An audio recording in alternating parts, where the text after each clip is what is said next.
we can get into the finer points of pronunciation of such differences, okay? Okay, miss. It's a Thank you. good explanation, Shruti. In summary, this S, sure, which Yeah, has the apostrophe over it, is different from yeah, this sure, which has yeah, the dot underneath. yes. They are significantly different when it comes Oh, to Sanskrit pronunciation. On the face of it, it appears the same. They both appear the same. But I think we can get to such finer points later. At least at a broad level, we have been doing really well so far. I've been enjoying all our sessions. So at a broad level, we could try to get it, like I just was telling Shruti just now. We can once we get more comfortable with the language, once we get more familiar, because words tend to repeat themselves. Even, oh, even okay. yeah, even until even so far, right? The previous 10 verses of chapter 12 that we have done, we have come across so many words that repeat themselves, and because of that, we have got more familiar with the pronunciation, like upasate, or Yes. My, words yeah, my my Eva. my, or maya veshya manoye mam, or mai buddhi niveshaya ashritah, and upasate, dhananjaya, partha, kaunteya. All these words, they occur multiple times because it's a conversation, and during a conversation, words definitely tend to repeat themselves. So yeah, we'll get to the finer points surely at some point in future. So Prabhuji, with your permission, could we start verse 11?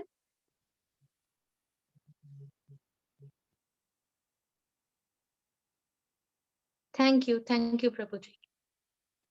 Hare Krishna, everyone. Hare Krishna. Hare Hare Krishna, Sutiji. Hare Krishna, Sutiji. So 11, verse 11 of chapter 12.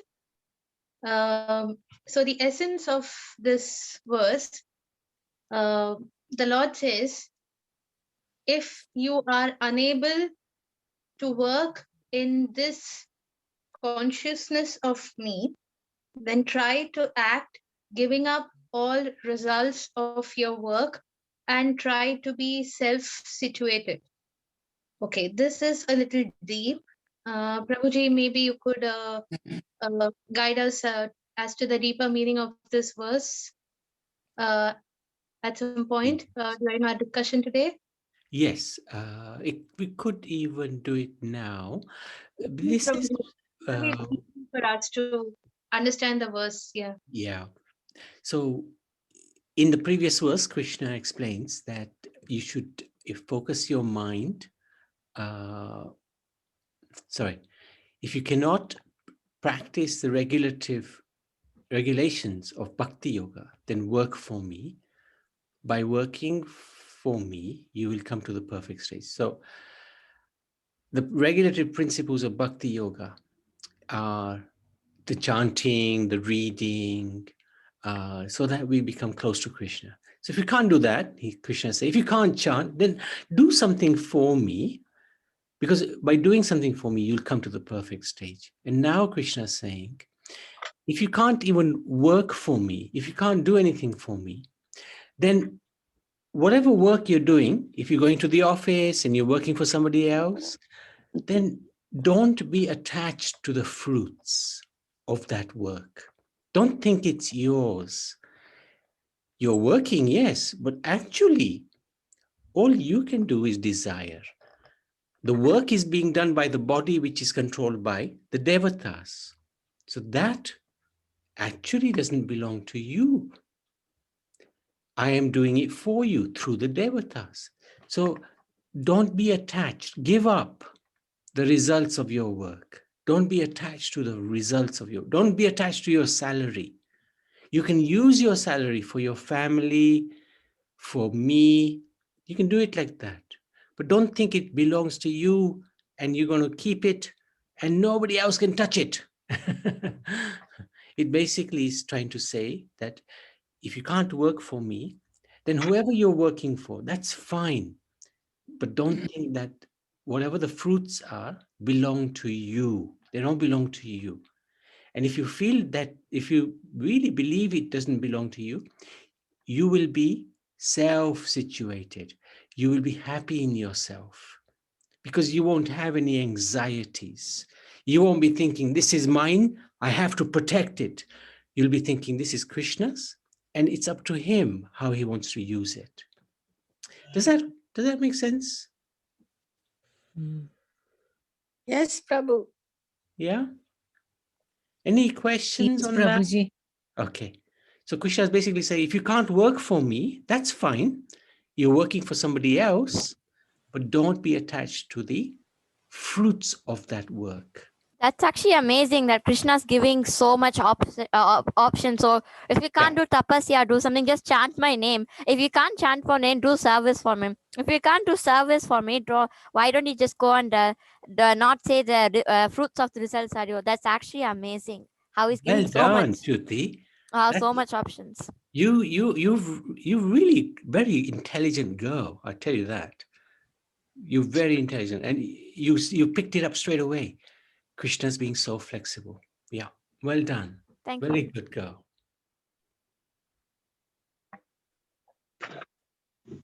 Thank you, Prabhuji. That was really very helpful. Thank you so much. Thank you. Amazing.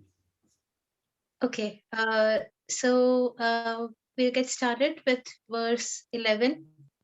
The first word, as in many cases, is again a compound word.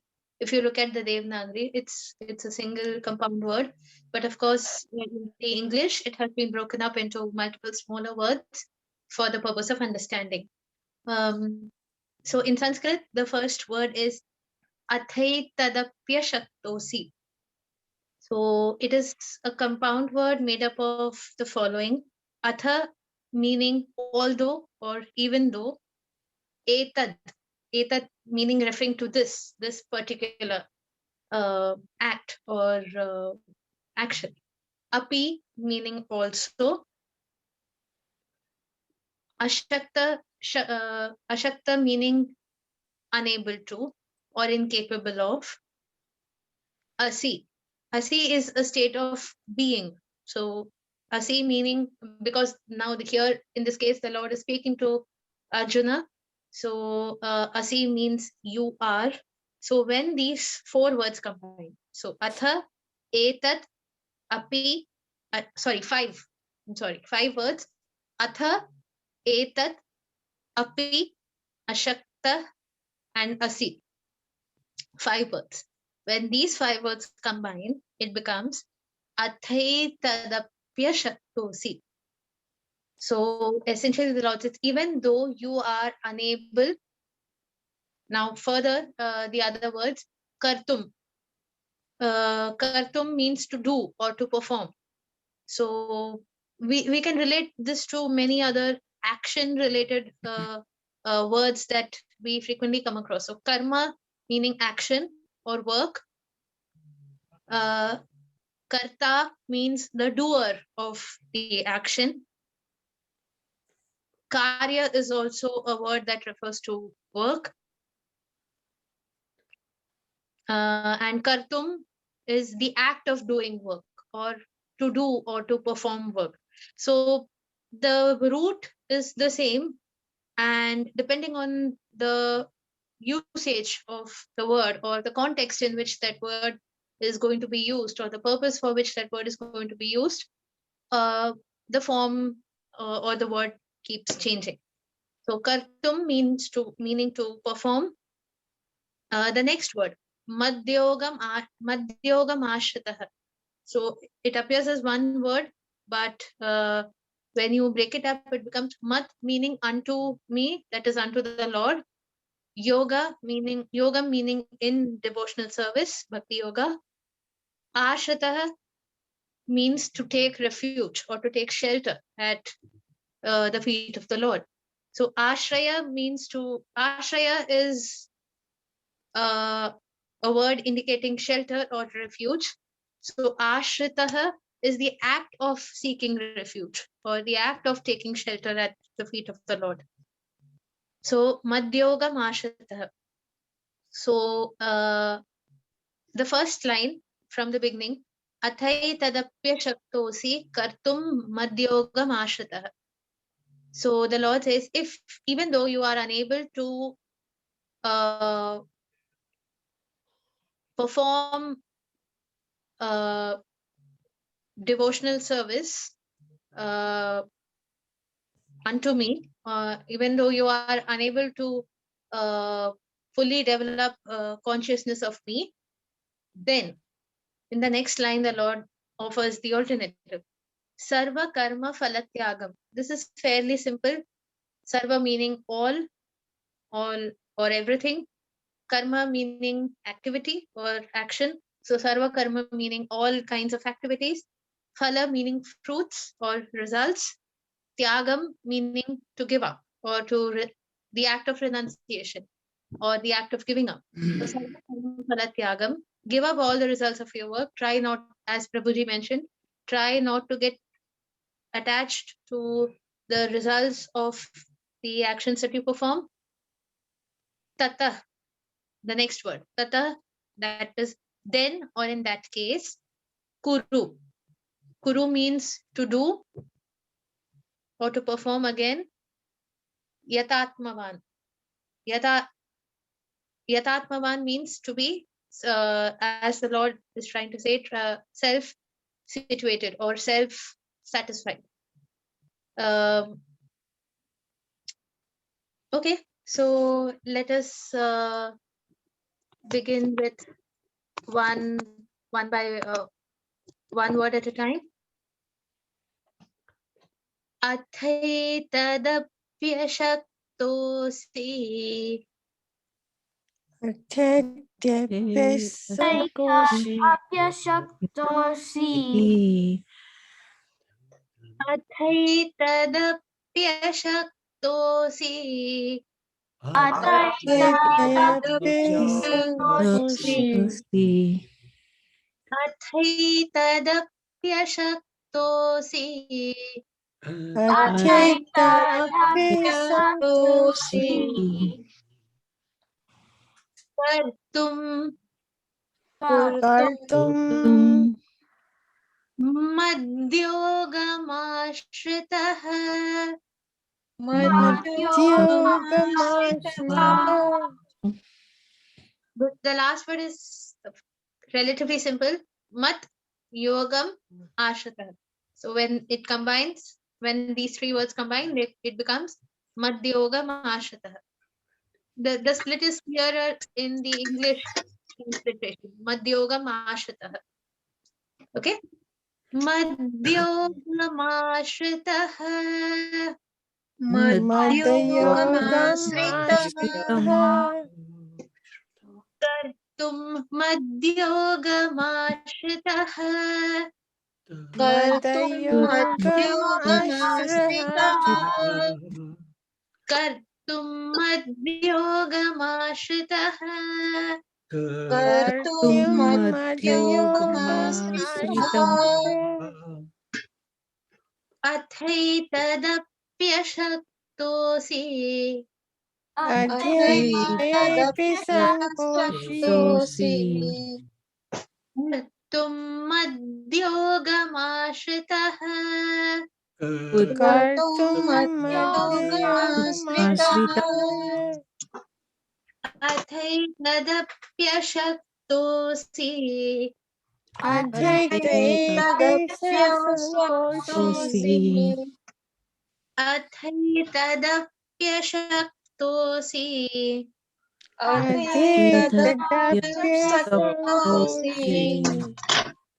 Kartum madhyogamaashritah. Kartum madhyogamaashritah. Okay. Sarva karma phalatyagam. Sarva karma phalatyagam. सर्वकर्मफलत्यागम् सर्वकर्मफलत्यागम् सर्वकर्मफलत्यागम् सर्वकर्मफलत्यागम् ततः कुरु ततः गुरु ततः कुरु ततः कुरु यतात्मवान् यतात्मवान् यतात्मवान् यतात्मवान् ततः कुरु यतात्मवान् ततः कुरु ततः कुरु यात्मान् सर्वकर्मफलत्यागम् सर्वकर्मफलत्यागम् ततः कुरु यतात्मवान् ततः कुरु यतात्मवान् I'll take it from the beginning. अथैतदप्यशक्तोऽसि अध्यैतयप्यसक्तोऽसि कर्तुं मद्योगमाश्रितः कर्तुं कर्तुम् मद्योगमाश्रितम् 65. अथैतदप्यशक्तोऽसि अध्यैतयप्यसक्तोऽसि कर्तुं मद्योगमाश्रितः कर्तुं मद्योगमाश्रितः सर्वकर्मफलत्यागम् सर्वकर्मफलत्यागम् कुरु यतात्मवान् ततः कुरु यतात्मवान् अथैतदप्यशक्तोऽसि अध्यैतयप्यसक्तोऽसि कर्तुं मद्योगमाश्रितः कर्तुं मद्योगमाश्रितः सर्वकर्मफलत्यागम् सर्वकर्मफलत्यागम् ततः कुरु यतात्मवान् ततः कुरु यतात्मवान् Okay. Could we take this one by one? Yes, please. Who would like to give it a try? Can I try, Sruti Didi? Yes, Mataji. Yes, of course. Yes. अथ तदप्यसक्तोऽसि कर्तुं मद्योगमाश्रितः सर्वकर्मफलत्यागं ततः कुरु यतात्मवान्. Very good. Very good. Very nice. Just one thing. Could you repeat Yes. the first line, Mataji? The first one. Yes, please. अथ तदप्यसक्तोऽसि. Athaita. Just make the I syllable. Yeah. Sorry. Athaita. अथैतदप्यसक्तोऽसि. Very Is good. it? And the Thank word you. after that, Mataji? Sorry. After that, after the first. Okay, sorry. Yeah. अथैतदप्यसक्तोऽसि कर्तुं मद्योगमाश्रितः सर्वकर्मफलत्यागं ततः कुरु यतात्मवान्. Very nice. The only the second after athaitadapya shaktosi, it is kartum madhyogamashita. It's not. I think you pronounce it a bit differently. Okay. Yeah. Sorry. No problem. No problem. No problem at all. Kartum madhyogamashita. कर्तुं मद्योगमाश्रितः. Very nice. Very nice. Thank you. Thank you so much. Thank you. Thank you to you. My pleasure. Who would like to go next? Navneet and Mokshita. अतैतदप्यशक्तोऽसि कर्तुमद्योगमश्रितः सर्वकर्मफलत्यागं तत कुरु यतात्मवान् Perfecto. Very good. अप्यशक्तोऽसि कर्तुमद्योगमश्रितः सर्वकर्मफलत्यागं ततः कुरु यतात्मवान्. Good. Well done. Who would like to go next? Can I try?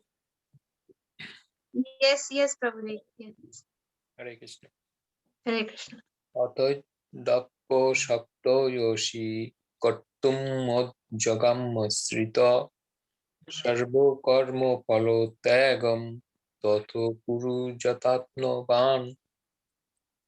Prabhuji, could you say it again? I thought your voice was cracking a bit. I couldn't hear you. Okay. Ato dakko shakto yoshi kartum mod jagam asrita sarvo karmo palo tagam tato kuru jatatno van. The first word it's athai tadapya shaktosi. Author Dapo Shaktoshi. Is correct? Author Dapo Shaktoshi. No, it's athai tadapya shaktosi. Author to Dapo Shaktoshi. Athai tadapya shaktosi. Author Dapo Shaktoshi. Kartum Madhyamasrita. Yeah, kartum madhyogam ashritah. Sarvo Karmo Phalo Tagam Tatho Kuru Jatatno Bano. Nice, nice. Very good. Thank you. Just keep working on the repetition. It will Fast word. come perfectly. Yeah. Okay. Thank you, Prabhuji. Thank you. Who would like to go next, please? Hare Krishna. Hare Krishna. Jai Gaura Hari Bol. Hare Krishna, Hare Krishna. Is it Indulekha wants to try, I think. Yes, I think Indulekha. I'll try. Hare Krishna. Hare Krishna, Mataji. Hare Krishna, Shruti. Can I try? Of course, Mataji. Yes, Thank you. Thank you. Athai tadapyak shaktosi kartumadyogam ashritaha sarva kama phala tyagam tatha kuru yatatmavan. Beautiful, beautiful. Thank you. Thank you so much. Thank you. Thank you. Hare Krishna. Dandavat Nitai Gaura Hari Bol. Hari Bol, Prabhuji. Yes, please. Can I try now? Yes. Yes, of course. Yes, of course. Athai tad apya shaktosi kartum madhyogam ashritaha sarva karma phala tyagam tatha kuru yatatmavan. Beautiful. Very nice. Very nice. Thank you.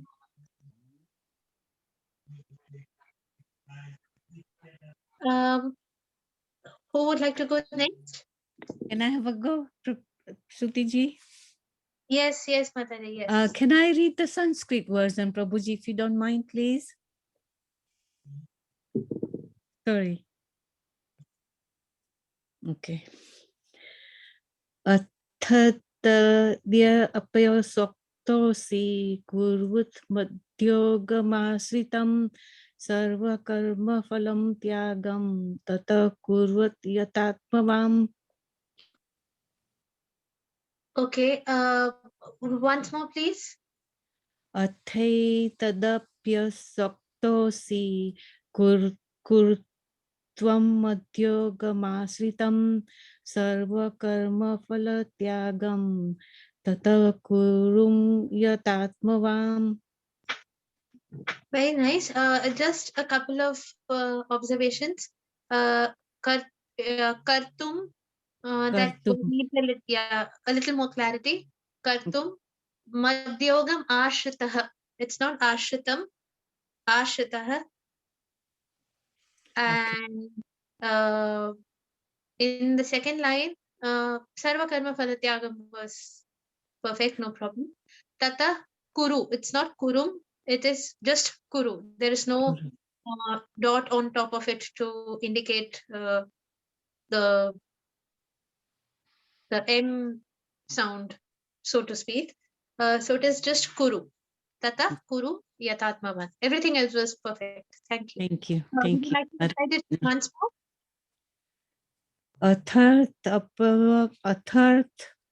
tapyam sakto si kartu madyogamasritam sarvakarma phalam tyagam tata kuru yatatmavam Yatatmavan N. yatatmavan. Yeah. It's kartum madhyogam ashritah. It's not ashritam. It's ashritah. Kurtu madyog asritam. Ashritah. Asritaha. Yeah. And sarva karma, it's not phalam. It is just phala. Sarva karma phala tyagam. Sarvakaram phala tyagam tata kuru yatatmavan. Yes, perfect. Perfect. Thank you. Thank you, Mataji. Who would like to go next? I think Shruti has had her hand raised for some time. Would you like to give it a try, Shruti? Yes, ma'am. Yes, go ahead. Atitad apyasaktosi kartum madhyogam ashrita sarvakarma phalatyagam tatkuru yatatmavan. Tata Guru Yatatmavan. Oh, tata guru yatatmavan. Thank you, Yeah. ma'am. Go back to the first word. Athai. Atitad. Yeah. Say that again. Atitad. No. The whole word. Oh, okay. Atitad apyasaktosi. Don't separate it. It's technically speaking, it's one word from the Sanskrit point of view. In English, they have split it up, so it's easier for us to read. But it is athai. Say it all at once. Like, don't try not to give a pause. Athai. Atitad apyasaktosi. Yeah, it's not the, it's the. Athai tadapyashak. The. Atitad. Yeah. So athai. Atitad. Okay. Yeah. Atitad. Say the whole word, Shruti. Don't break it. Atitad apyasaktosi. Yeah, perfect. Good. Keep it up. Athai tadapyashaktusi. Good. Atitad apyasaktosi. Very good. Very good.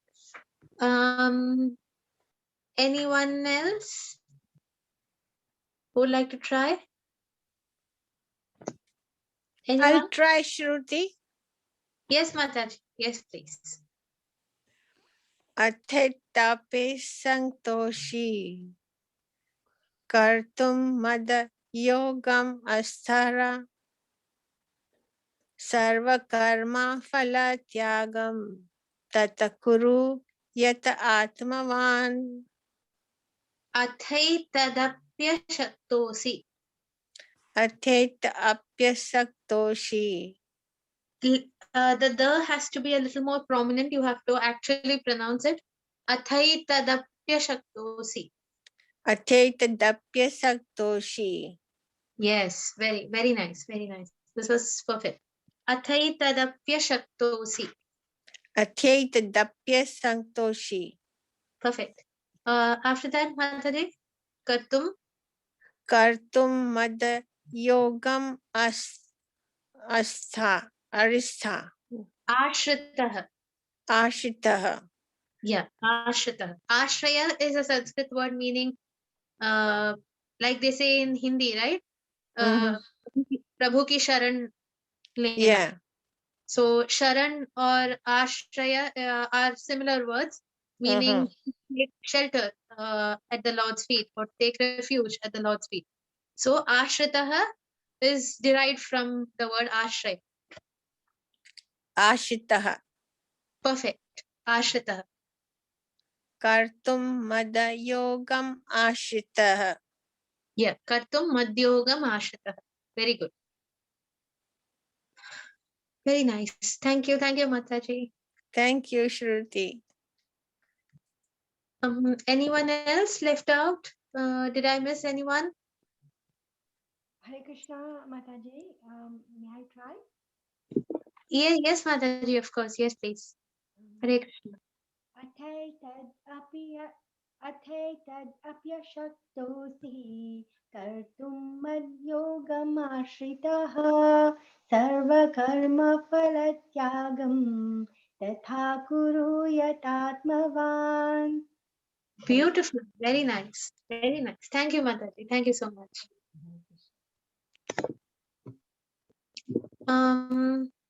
Well, I think have we all had a chance?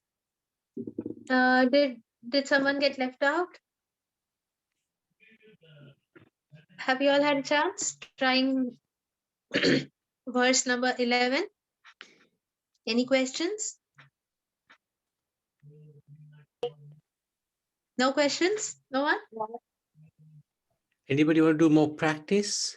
Yes, please, Prabhu.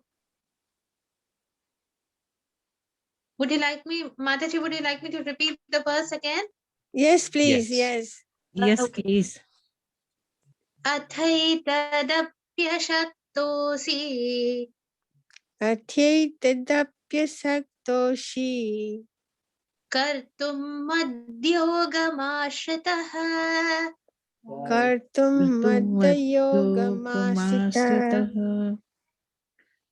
सर्वकर्मफलत्यागं सर्वकर्मफलत्यागं ततः कुरु यतात्मवान् ततः कुरु यत आत्मवान् अथैतदप्यशक्तोऽसि अथैतदप्यशक्तोषि कर्तुं मद्योगमाश्रितः कर्तुं मद्योगमाश्रितः सर्वकर्मफलत्यागं सर्वकर्मफलत्यागं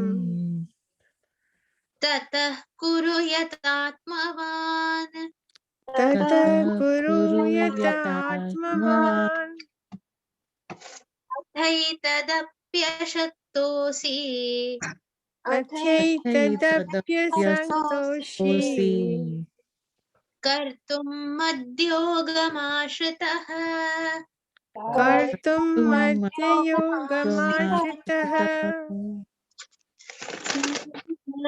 कर्मफलत्यागं सर्वकर्मफलत्यागं ततः कुरु यतात्मवान् ततः कुरु यत आत्मवान् अथैतदप्यशक्तोऽसि अथैतदप्यशक्तोषि कर्तुं मद्योगमाश्रितः कर्तुं मद्योगमाश्रितः सर्वकर्मफलत्यागं सर्वकर्मफलत्यागं ततः कुरु यतात्मवान् ततः कुरु यत आत्मवान्. Very nice, very nice. Thank you. We have about 20 minutes, but would that, I doubt that would be enough for one more. Would it be too much, Prabhuji?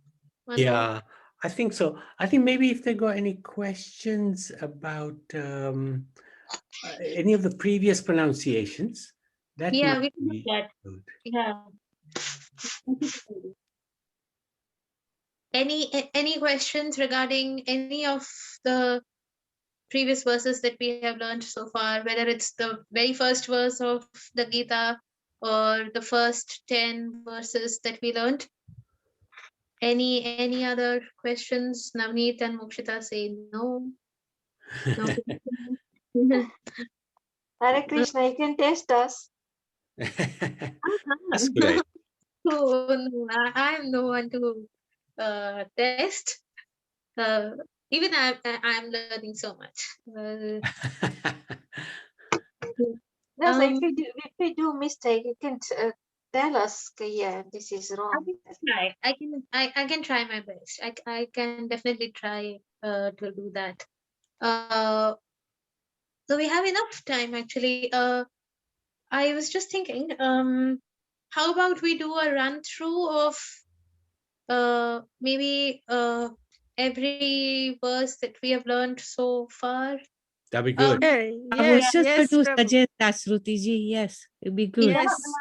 not too much in detail maybe, but maybe just we could recite, say, each verse just one or two times. I think that will be enough time, 2 to 3 times. And during the course of our recitation, if we find that we have any questions, then we can definitely share it with everyone and we can discuss that the time that we have. Would that be okay?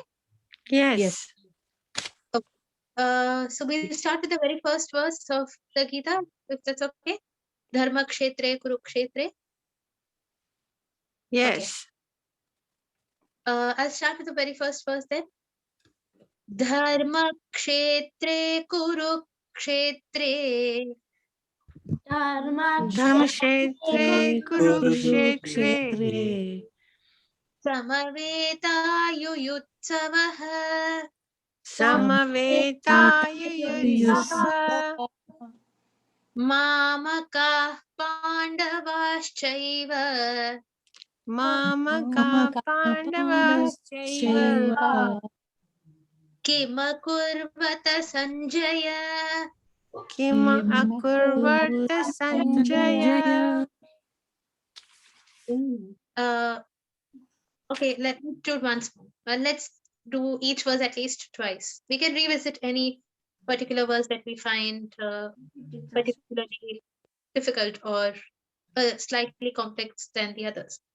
Dharma kshetre kurukshetre Dharma Kshetre kshetre Kurukshetre samaveta Samaveta Yutsava. Thank you, Raja.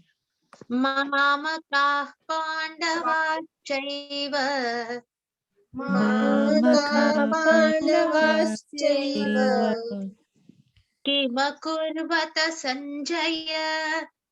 Kimakurvata Sanjaya. Very nice.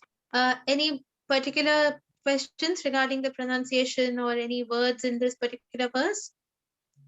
If no, yeah. If no, then we'll proceed to the beginning of chapter 12. Yes. Okay. So the very first verse of chapter 12, a question from Arjuna to the Lord. Arjuna Uvacha Arjuna Vacha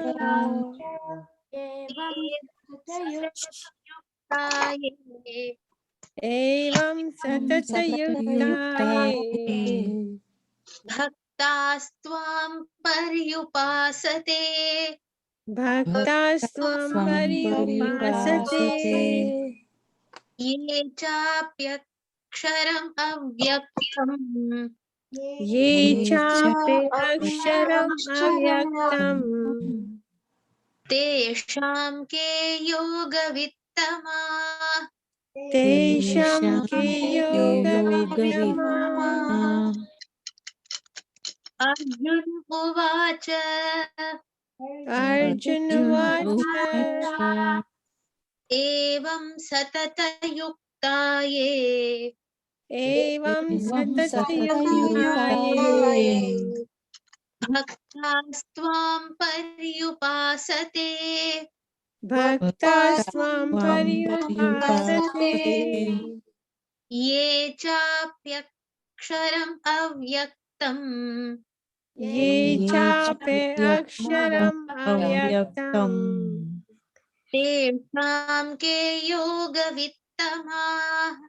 Tesham Ke Yoga Vittama. Beautiful. Any questions? No, Shruti. No. Okay. We'll move on to the next verse, verse number 2.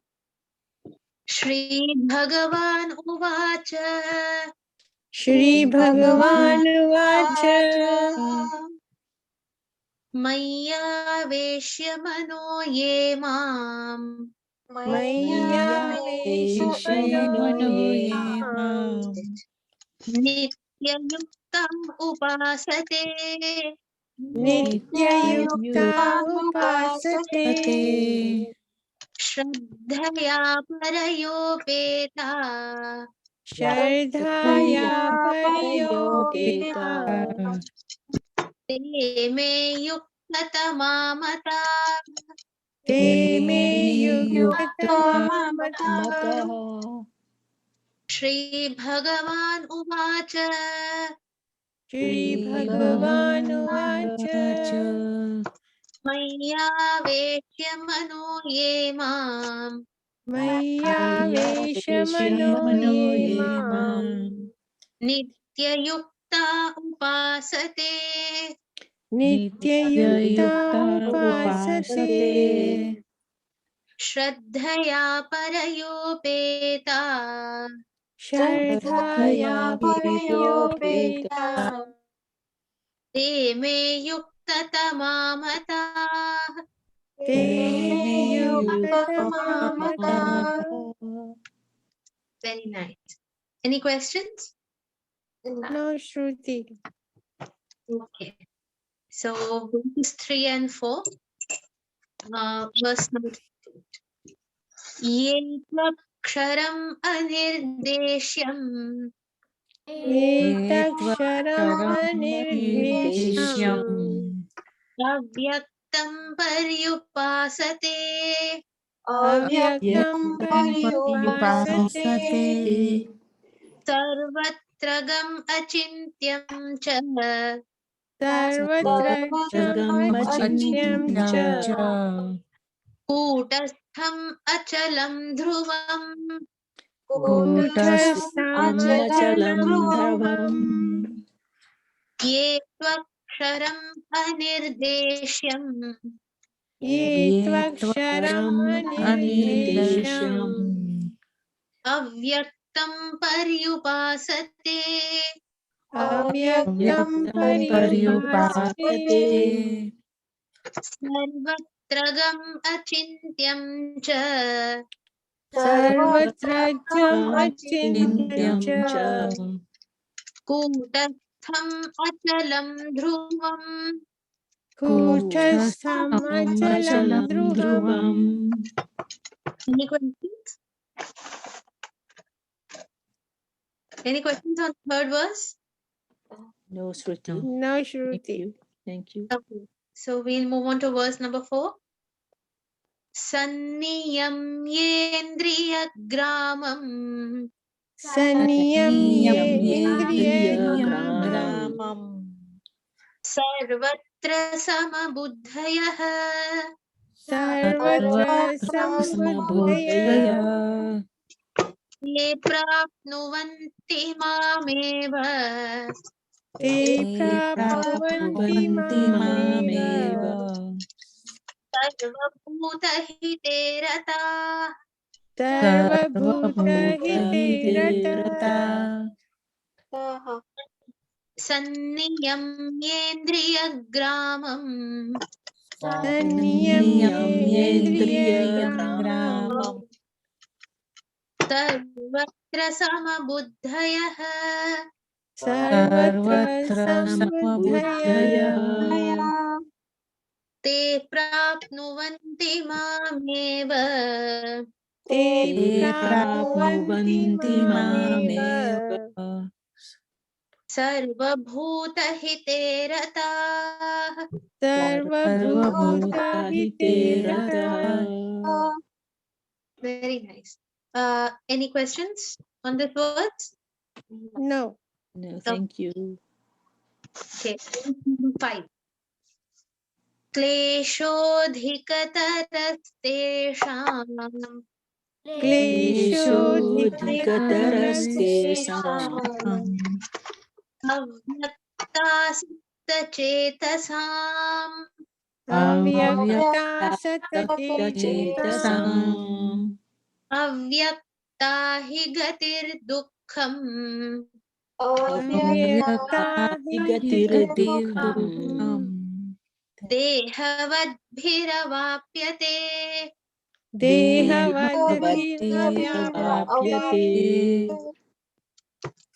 क्लेशोऽधिकतरस्तेषाम् Kleshodhikarastesam Kleshodhikarastesham अव्यक्तासक्तचेतसाम् Avyakta Satachetasam Avyaktasachetasam अव्यक्ता हि गतिर्दुःखम् Avyakta Higatirdukam Avyaktahigatirdukham देहवद्भिरवाप्यते Dehavadbhiravapyate Dehavadbhiravapyate.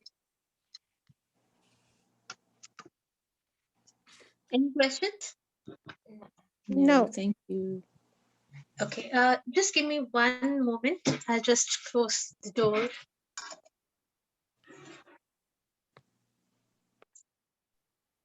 Okay. Verse number 6.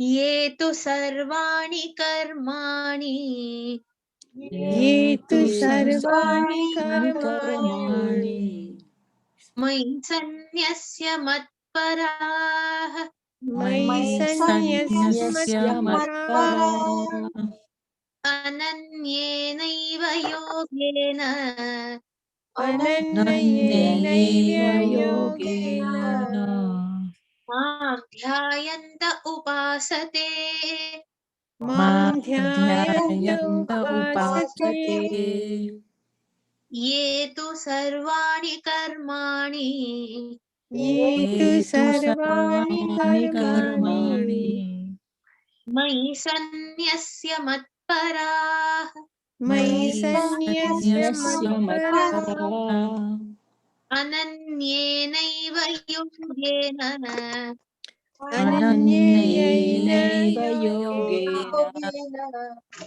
मां ध्यायन्त उपासते Mam Mam dhyayanta dhyayanta upasate upasate. Very nice. Any questions? No, Shruti, thank you. Okay. Verse number 7. तेषाम् अहं समुद्धर्ता Tesham Tesham aham aham samudharta samudharta मृत्युसंसारसागरात् Mrityu Mrityu samsara sagara samsarasagarat भवामि न चिरात् Partha Bhavami Bhavami nachirat nachirat bharata bharata मय्यावेशितचेतसाम् Maya veshata Mayyaveshita chetasam chetasam तेषाम् अहं समुद्धर्ता Tesham Tesham aham aham samudharta samudharta मृत्युसंसारसागरात् Mrityu Mrityu samsara sagara samsarasagarat भवामि न चिरात् Partha Bhavami Bhavami nachirat nachirat bharata bharata मय्यावेशितचेतसाम् Maya veshata Mayyaveshita chetasam chetasam. Any question? No No, Shruti. thank you. Sorry, Hare Krishna, I have to go. Hare Krishna, everyone. Hare Hare Krishna. Krishna. Thank you for today's Stuti Didi. And Prabhuji, thank you. Thank you, Matadi. Thank you for joining. Thank you. Take Hare, take Hare care. Krishna. Thank Hare you. Krishna, thank you. Okay. Can we move on to the next verse? Verse number 8. Yes, Yes. please. मय्येव मन आधत्स्व Mayeva mana adhasva मयि बुद्धिं निवेशय Mayi Mayi buddhim buddhim niveshaya niveshaya निवसिष्यसि मय्येव निवशिष्यसि मय्येव अत ऊर्ध्वं न संशयः अत ऊर्ध्वं न संशयः मय्येव मन आधत्स्व मय्येव मन आधस्त्व मयि बुद्धिं निवेशय मयि बुद्धिं निवेशय निवसिष्यसि मय्येव निवसिष्यसि मय्येव अत ऊर्ध्वं न संशयः अत ऊर्ध्वं न संशयः Okay, any questions? No, thank you. Okay, verse number 9. अथ चित्तं समाधातुम् अथ चित्तं समाधातुं न शक्नोषि मयि स्थिरम् न शक्नोषि मयि स्थिरम् अभ्यासयोगेन ततो अभ्यासयोगेन ततो मामिच्छाप्तुं धनञ्जय मामिच्छाप्तुं धनञ्जय अथ चित्तं समाधातुम् अथ चित्तं समाधातुं न शक्नोषि मयि स्थिरम् न शक्नोषि मयि स्थिरम् अभ्यासयोगेन ततो अभ्यासयोगेन ततो मामिच्छाप्तुं धनञ्जय मामिच्छाप्तुं Dhananjaya. Very nice. Any questions? No, thank you. No. Okay. Verse number 10. अभ्यासेऽप्यसमर्थोऽसि अभ्यासेऽपि समर्थोऽसि मत्कर्म परमो भव मत्कर्म परमो भव मदर्थम् अपि कर्माणि मदर्थमपि कर्माणि कुर्वन् सिद्धिम् अवाप्स्यसि कुर्वन् सिद्धिम् अवाप्स्यसि अभ्यासेऽप्यसमर्थोऽसि अभ्यासेऽपि समर्थोऽसि मत्कर्म परमो भव मत्कर्म परमो भव मदर्थम् अपि कर्माणि मदर्थमपि कर्माणि